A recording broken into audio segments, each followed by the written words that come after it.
ಡಿಸೆಂಬರ್ನಲ್ಲಿ ಜರುಗಲಿರುವ 87ನೆಯ ಅಖಿಲ ಭಾರತ ಕನ್ನಡ ಸಾಹಿತ್ಯ ಸಮ್ಮೇಳನದ ಪ್ರಯುಕ್ತ ರಾಜ್ಯಾದ್ಯಂತ ಸಂಚರಿಸುತ್ತಿರುವ ಕನ್ನಡದ ಜ್ಯೋತಿ ರಥವು ಬಾಗಲಕೋಟೆ ಜಿಲ್ಲೆಯ ಜಮಖಂಡಿ ತಾಲೂಕಿನ ಹೊನ್ನೂರು ಗ್ರಾಮಕ್ಕೆ ಮಧ್ಯಾಹ್ನ ಆಗಮಿಸಿತು. ಗ್ರಾಮದ ಭಕ್ತ ಕನಕದಾಸ ವೃತ್ತಕ್ಕೆ ಆಗಮಿಸ್ತಾ ಇದ್ದಂತೆ ಪಿಡಿಒ ಎಂಎಸ್ ರೂಗಿ ನೇತೃತ್ವದಲ್ಲಿ ಜಿಲ್ಲಾಡಳಿತ, ತಾಲೂಕು ಪಂಚಾಯತ್, ನಗರಸಭೆ, ಜಿಲ್ಲಾ ಕನ್ನಡ ಸಾಹಿತ್ಯ ಪರಿಷತ್ ಹಾಗೂ ವಿವಿಧ ಕನ್ನಡಪರ ಸಂಘಟನೆಗಳು ಬರಮಾಡಿಕೊಂಡು ತಾಯಿ ಭುವನೇಶ್ವರಿ ಮೂರ್ತಿಗೆ ಪೂಜೆ ಸಲ್ಲಿಸಿ ಗ್ರಾಮದ ಪ್ರಮುಖ ರಸ್ತೆಯಲ್ಲಿ ಸಂಚರಿಸಿ ಭಕ್ತ ಕನಕದಾಸ, ಬಸವೇಶ್ವರ ಶಿವಾಜಿ, ಅಂಬೇಡ್ಕರ್ ಪ್ರತಿಮೆಗೆ ಮಾಲಾರ್ಪಣೆಯನ್ನು ಮಾಡಲಾಯಿತು. ಕನ್ನಡ ಸಾಹಿತ್ಯ ಪರಿಷತ್ತು ತಾಲೂಕಾ ಅಧ್ಯಕ್ಷ ಸಂತೋಷ್ ತಳಕೇರಿ ಅವರು ಮಾತನಾಡಿ, ಡಿಸೆಂಬರ್ 21, 22, 23 ಈ ದಿನಾಂಕಗಳಂದು 87ನೆಯ ಅಖಿಲ ಭಾರತ ಕನ್ನಡ ಸಾಹಿತ್ಯ ಸಮ್ಮೇಳನದ ಹಿನ್ನೆಲೆಯಲ್ಲಿ ಮಂಡ್ಯದಲ್ಲಿ ಕಾರ್ಯಕ್ರಮ ಜರುಗಲಿದೆ. ನಾವೆಲ್ಲರೂ ಕನ್ನಡದ ನೆಲ ಮತ್ತು ಕನ್ನಡದ ಜನ, ಕನ್ನಡದ ಸಂಸ್ಕೃತಿ, ಕನ್ನಡದ ಮಣ್ಣು ಮೊದಲಾದವುಗಳನ್ನು ಉಳಿಸಿ ಬೆಳೆಸಲು ಶ್ರಮಿಸಬೇಕಿದೆ. ಕನ್ನಡ ಭಾಷೆ ಬೆಳೆಸುವಲ್ಲಿ ಪ್ರತಿಯೊಬ್ಬರೂ ಕಂಕಣಬದ್ಧರಾಗಿ ನಿಲ್ಲಬೇಕು ಎಂದು ಕರೆ ನೀಡಿದರು. ಡಿವೈಎಸ್ಪಿ ಶಾಂತವೀರ್, ತಹಶೀಲ್ದಾರ್ ಸದಾಶಿವ ಮುಕ್ಕೋಜಿ, ತಾಲೂಕಾ ಪಂಚಾಯತ್ ಇಒ ಸಂಜೀವ್ ಜಿನ್ನೂರ್, ಕನ್ನಡ ಸಾಹಿತ್ಯ ಪರಿಷತ್ತು ಜಿಲ್ಲಾಧ್ಯಕ್ಷ ಶಿವಾನಂದ ಶೆಲ್ಲಿಕೇರಿ, ಪಿಡಿಒ ಎಂಎಸ್ ರೂಗಿ, ಗ್ರಾಮ ಪಂಚಾಯತಿ ಅಧ್ಯಕ್ಷ ಅಪ್ಪಾಸಿ ಜನವಾಡ್ ಸೇರಿದಂತೆ ವಿವಿಧ ಇಲಾಖೆಗಳ ಅಧಿಕಾರಿಗಳು, ಸ್ಥಳೀಯ ಪ್ರಮುಖರು ಉಪಸ್ಥಿತರಿದ್ದರು. ರಥವು ಮಂಡ್ಯ ಜಿಲ್ಲೆಯ ವಿಶೇಷತೆ ಸಾರುವ ರಥ.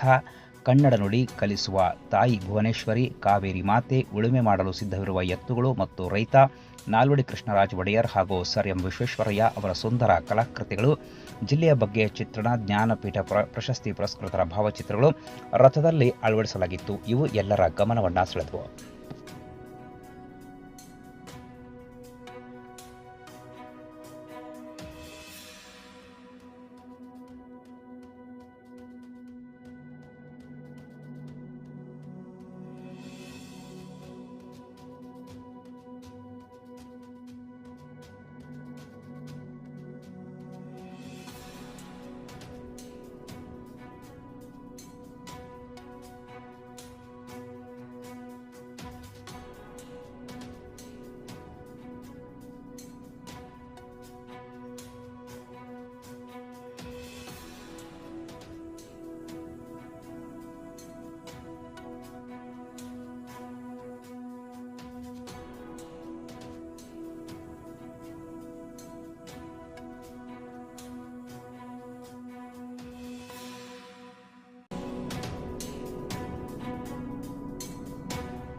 ತಾವೆಲ್ಲರೂ ಇವತ್ತು ಆಗಮಿಸಿರ್ತಕ್ಕಂಥ ಈ ಒಂದು ಕನ್ನಡ ರಥಕ್ಕೆ ಶುಭಾಶಯಗಳನ್ನು ತಿಳಿಸ್ತಾ 87ನೇ ಕನ್ನಡ ಸಾಹಿತ್ಯ ಸಮ್ಮೇಳನದಲ್ಲಿ ತಾವೆಲ್ಲರೂ ಭಾಗವಹಿಸಿರಿ ಅಂತಕ್ಕಂಥ ಮನವಿಯನ್ನು ಮಾಡಿಕೊಂಡು ಇವತ್ತು ಈ ಕನ್ನಡ ರಥ ಆಗಮಿಸಲಿಕ್ಕೆ ನಮ್ಮ ಜಮಖಂಡಿ ತಾಲೂಕಿನ ತಾಲೂಕಾಡಳಿತ ಮಾನ್ಯ ತಹಸೀಲ್ದಾರ್ ಸಾಹೇಬರು ಜೊತೆಗೆ ಯುವ ಸಾಹೇಬರು, ತಾಲೂಕಿನ ಎಲ್ಲ ಉಸ್ತುವಾರಿ ತಾಲೂಕಾ ಅಧಿಕಾರಿಗಳು ತಾವೆಲ್ಲ ಆಗಮಿಸಿ ಈ ಒಂದು ಕನ್ನಡ ರಥಯಾತ್ರೆಯನ್ನು ಯಶಸ್ವಿಗೊಳಿಸಿದ್ರಿ. ತಮಗೆ ಕನ್ನಡ ಸಾಹಿತ್ಯ ಪರಿಷತ್ತು ಜಿಲ್ಲಾ ಘಟಕ ಹಾಗೆ ತಾಲೂಕು ಘಟಕ ತಮಗೆ ಧನ್ಯವಾದಗಳನ್ನು ಸಲ್ಲಿಸಿ